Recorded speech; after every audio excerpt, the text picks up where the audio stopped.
Salut, bienvenue dans ce nouvel opus dans lequel on va voir ensemble comment rapatrier votre code source depuis GitHub et lancer des builds Jenkins là-dessus. Sans plus tarder, on va se rendre sur l'outil. On était arrivé à ce niveau-ci.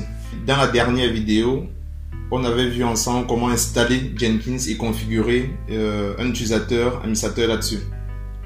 Là tout de suite, pour pouvoir rapatrier du code source depuis GitHub, vous avez besoin de vous assurer de deux choses. Un, il vous faudra déjà installer une version de Git sur votre machine Unix.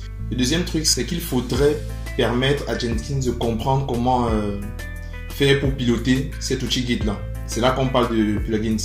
Il faut donc vous assurer que vous avez les plugins adéquats. Pour cela, il suffit d'aller dans Administrer Jenkins. Vous faites Gestion des plugins. Cette page-ci est celle qui vous permet de gérer tous les plugins qui sont à disposition sur votre outil Jenkins. On en a ceux qui sont disponibles, ceux qui sont installés, ainsi de suite. Par exemple, si je clique sur l'onglet Installer, vous avez tout ça. On a la possibilité de faire un filtre, par exemple ici sur Git. Vous avez les listes des plugins qui sont relatifs à Git. On voit bien qu'il y en a plusieurs qui sont déjà installés sur notre machine. C'est ceux qu'on a installés et qui nous ont été suggérés lors de l'installation de Jenkins.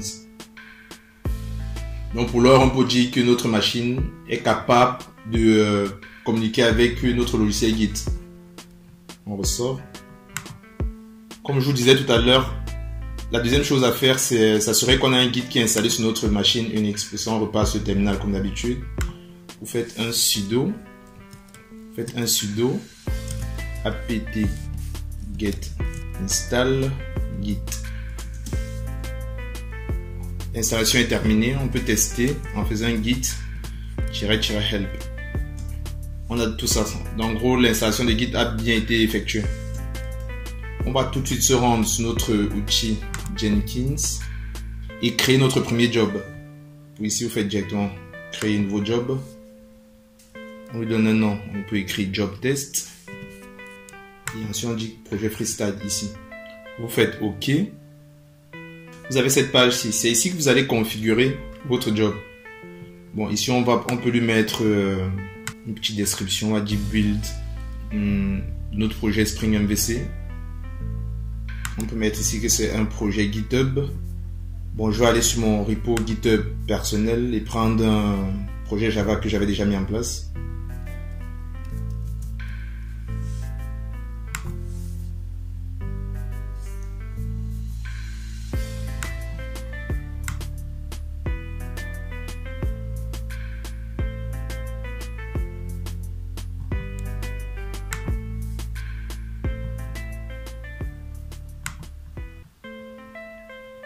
On prend cette URL-ci, on la met ici. En gros, c'est ici qu'il faut mettre l'URL de votre projet. Ensuite, on descend. Il vous demande de quelle façon vous gérez votre versionning. Bien évidemment, avec Git. Et là, il faut lui donner l'URL du repository. On peut prendre l'URL qui est responsable du clonage. Ici. On fait copier. Coller ici. Faites apply. Ici vous spécifiez la branche sur laquelle vous voulez effectuer un build. Bon, tout mon code source est situé sur la branche master, dont je ne vais pas changer. Et pour le reste, on n'en a pas besoin pour le moment. Donc ici on fait sauvegarder, apply et sauvegarder. Donc, en gros, tout ce qu'on a configuré ici, c'est l'URL de notre repo. Donc si vous voulez, le build va donc consister à juste cloner notre repo. On sort et on va faire un test. Donc pour lancer notre job, tout ce qu'il faut faire, c'est cliquer sur lancer un build ici. Le build est terminé. Si je clique dessus, on a le récapitulatif du build ici. Ici, on a la possibilité d'aller regarder la console d'administration pour voir les logs qui ont été produits. Faites console output. Vous avez cette sortie de console. Il vous fait comprendre qu'il a exécuté toute cette commande-ci. Et c'est grâce à notre plugin Git que notre Jenkins a pu les lancer. Si vous voulez, tout ce qu'on lui a dit, c'est d'aller nous chercher notre projet sur notre repo distant et le cloner en local. Ici, vous fait comprendre que le projet a été stocké dans ce répertoire-ci. Donc, si par exemple ici, je fais un sudo ls var lib Jenkins Workspace. J'ai mon job test de tout à l'heure là, le dossier qu'on vient juste de cloner. Donc si j'affiche le contenu de ce répertoire là, j'ai bien tous mes fichiers, mon POM XML, mon README, les fichiers sources ici. Donc c'est bien la preuve que notre projet a bien été cloné par Jenkins lors de son build. Jusqu'ici, rien de bien étonnant. Maintenant, on va essayer de voir comment faire pour lancer des builds Maven, c'est-à-dire compiler, cloner notre projet depuis GitHub et en plus derrière lancer des builds Maven. On va revenir sur la console. Pour cela, il vous faudra donc aussi télécharger l'outil Maven. Pour ça, on va se rendre sur son site officiel. Et là, vous avez juste à choisir les binaires que vous voulez télécharger. Bon, moi, je ne vais pas le faire vu que je l'ai déjà téléchargé en local. Et je l'ai dézippé dans mon répertoire utilisateur ici. Si je fais un CD ls, j'ai mon répertoire Maven qui a été dézippé ici. Si je fais un CD Maven ls, voici son contenu. On a les binaires qui sont stockés ici. Donc déjà, la première des choses à faire, c'est tester la version de Maven qu'on a installée. Pour ça, il vous faudra mettre à jour vos variables d'environnement. On fait sudo vim etc environment. Vous allez ajouter les binaires de votre Maven ici.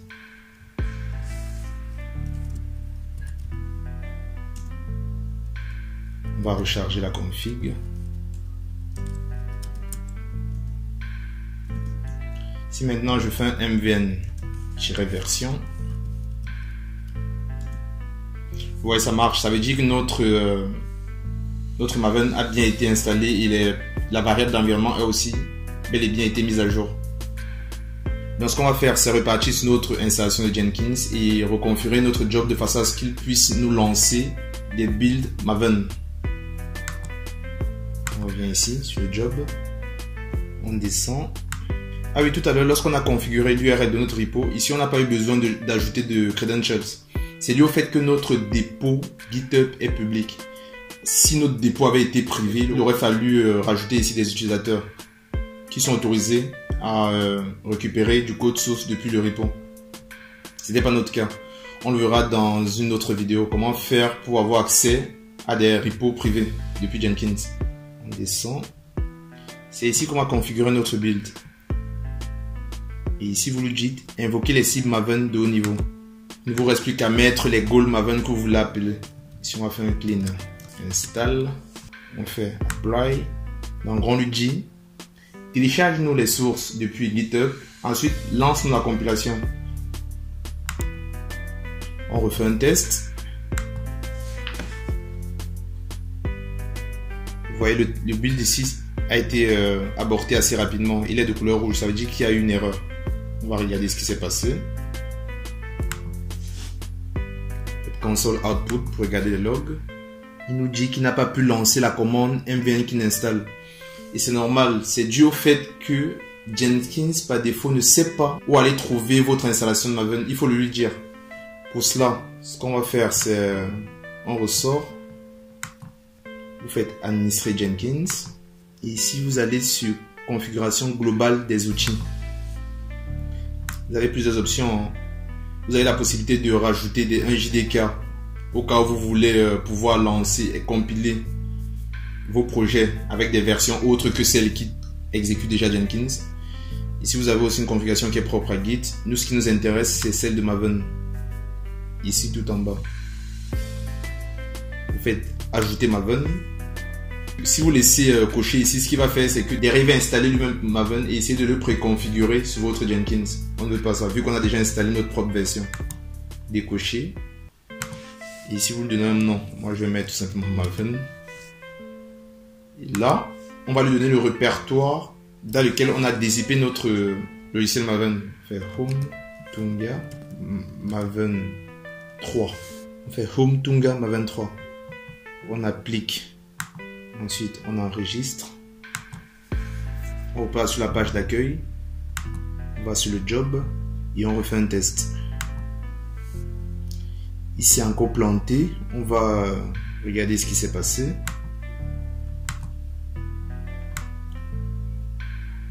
C'est la même erreur et c'est normal. On a oublié de configurer aussi notre job test de façon à ce qu'elle utilise la config Maven qu'on vient juste de mettre en place.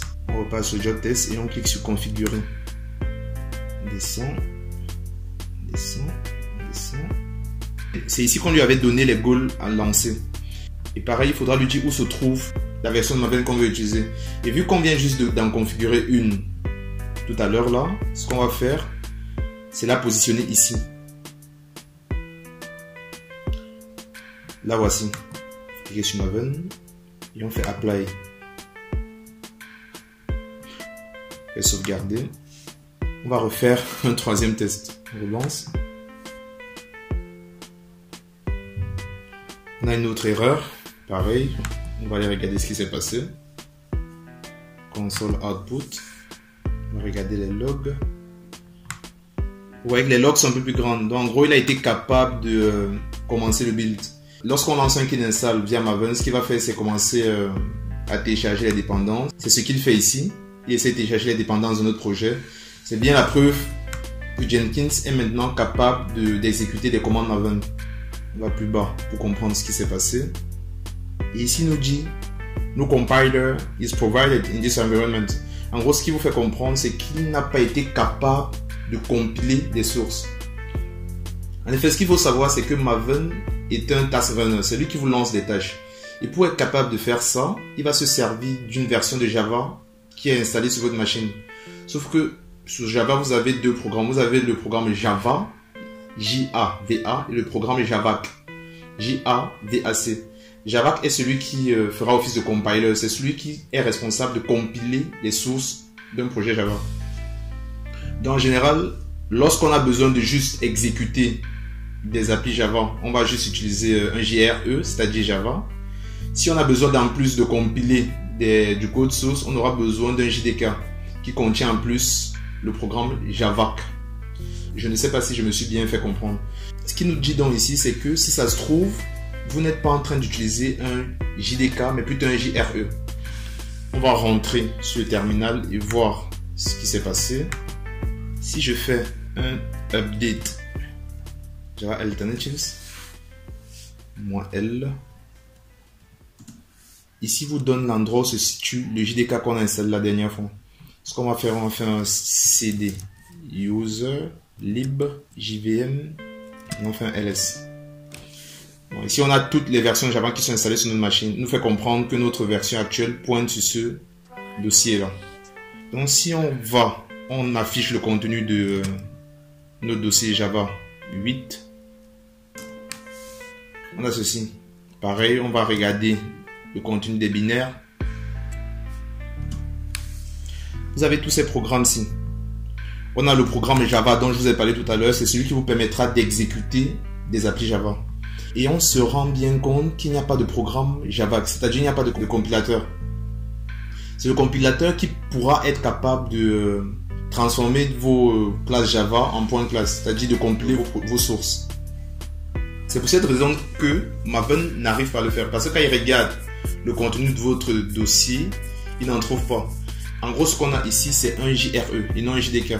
Et c'est un peu normal parce que dans la vidéo précédente, je vous ai fait installer un JRE étant donné qu'on avait uniquement besoin que d'exécuter une appli Java, c'est-à-dire exécuter notre application Jenkins. Maintenant que les choses ont un peu évolué, il faudra donc installer en plus un JDK, c'est-à-dire un compilateur. Si par exemple je fais un sudo aptitude search JDK,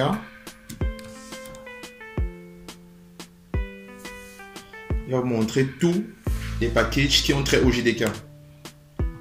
Ce qui est important d'observer, c'est ceci.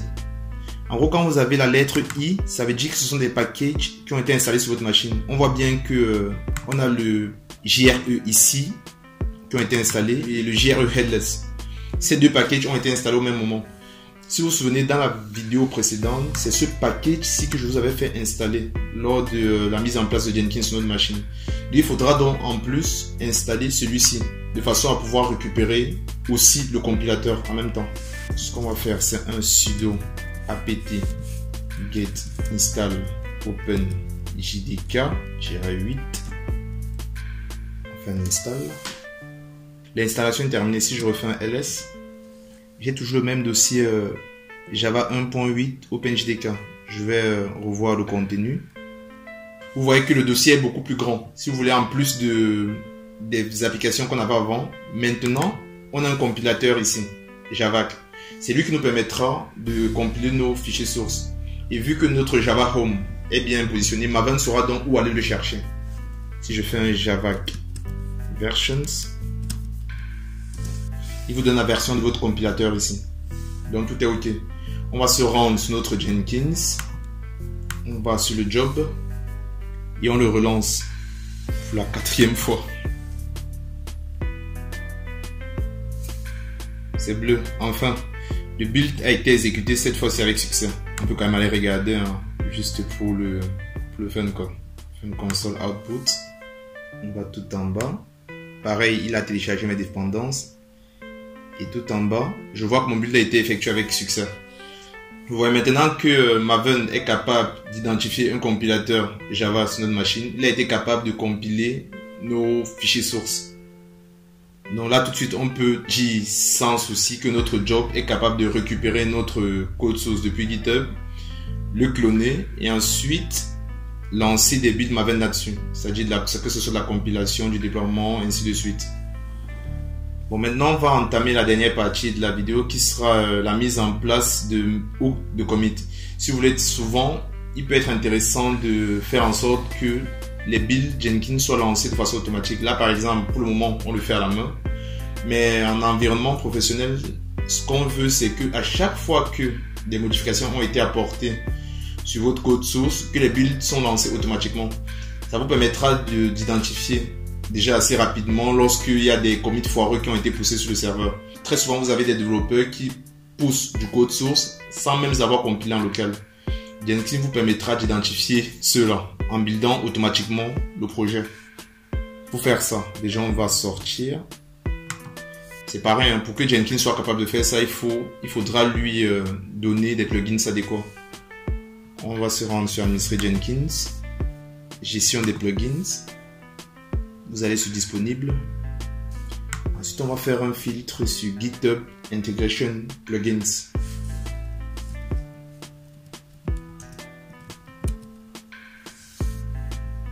Celui-ci. On va l'installer.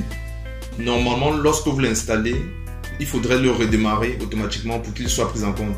Vous voyez, lorsqu'il installe, il va télécharger automatiquement les dépendances qui sont liées à ce plugin-là. On a Git, on a les pipelines, StageView et ainsi de suite. On va demander de redémarrer pour que notre plugin soit pris en compte. Ici, il est en train de redémarrer Jenkins. Maintenant que notre plugin GitHub Integration a été installé, il faudra aussi configurer votre job test de façon à ce qu'il puisse écouter GitHub à chaque fois que des commits seront faits sur le dépôt distant. Pour cela, vous allez sur votre job, ici. Vous faites configurer et on va se rendre directement sur l'onglet ce qui déclenche le build. Et ici vous allez lui dire GitHub Hook Trigger for Git Polling. En gros, ce que vous dites là, c'est qu'à chaque fois il faudra qu'il écoute votre dépôt distant pour savoir s'il y a d'éventuelles modifications. Vous faites Apply, vous faites sauvegarder. La dernière chose à faire, c'est qu'il faudra que vous alliez aussi sur votre dépôt distant et configurer un hook de commit. En gros, c'est là que vous allez dire à GitHub qu'à chaque fois qu'il va recevoir des commits sur votre projet sur la plateforme, il faudra qu'il pousse des événements vers votre machine Jenkins. Pour cela, vous allez sur votre projet GitHub, vous allez sur l'onglet Settings, vous cliquez ici sur Webhook. Vous avez l'écran qui vous permettra de configurer des webhooks. Ici, on fait Add. Et c'est ici que vous allez lui donner l'URL de la machine sur laquelle tourne votre Jenkins. Donc, en gros, on va mettre cette URL-ci.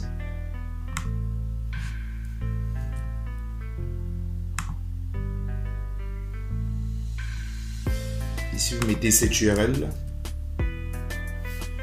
Et derrière, il faudra rajouter GitHub Webhook. GitHub-Webhook. En gros, c'est grâce à cette URL que votre machine Jenkins saura qu'il a fait un hook de pré-commit. Donc, à chaque fois que Git va contacter votre machine Jenkins, il sera informé qu'un nouveau commit a été effectué sur votre code source. À ce niveau, si on peut mettre application.json. Pour le secret, il n'y a rien d'autre à mettre vu qu'on n'a rien configuré, donc on peut laisser comme ça. Et si vous lui dites quand est-ce qu'il devra déclencher l'événement, ici on lui fait comprendre qu'à chaque fois que quelqu'un pousse un nouveau commit sur le repo distant, il faudra qu'il pousse un événement vers notre machine Jenkins. Ici on a juste à faire add webhook pour le sauvegarder. Bon, je vais pas le faire ici pour une simple raison, c'est que si on lance le test ici, ça ne marchera tout simplement pas, étant donné qu'on tourne en local. Si on avait une machine dédiée, on aurait mis notre adresse IP ici et les choses fonctionneraient plutôt bien. Le problème, c'est que on est sur un GitHub public. Donc, si je lui renseigne cette adresse IP ici, il ne saura tout simplement pas où la trouver, vu que mon Jenkins tourne en local. Si vous voulez que je refasse une autre vidéo avec un Jenkins qui tourne sur une machine dédiée, il faudra me le laisser en commentaire. Pour le moment, c'est pas le cas. En gros, c'est la procédure qu'il faudra mettre en place si vous voulez implémenter des hooks de commit. Voilà, on arrive maintenant à la fin. Elle n'a pas été très longue, on va faire un petit résumé. Dans cette vidéo, on a vu ensemble comment faire pour rapatrier votre code source depuis GitHub et lancer des builds depuis Jenkins. On a aussi vu comment installer un Git sur notre machine, configurer un Maven afin qu'il puisse lancer des tâches sur notre projet. Ça peut être des cleans, des deploys, des compilations. On a aussi vu comment installer un compilateur, une version Java qui nous permettra de compiler nos projets sources. Ensuite, derrière, je vous ai montré comment configurer un hook de commit sur votre machine Jenkins afin qu'à chaque fois que quelqu'un lance un commit sur votre projet GitHub, que Jenkins soit automatiquement informé et qu'il puisse derrière déclencher votre job. Dans la prochaine vidéo, on verra la notion de pipeline. Je vous montrerai comment les configurer et aussi comment lancer des pipelines qui fonctionneront sur plusieurs branches. Merci et à bientôt.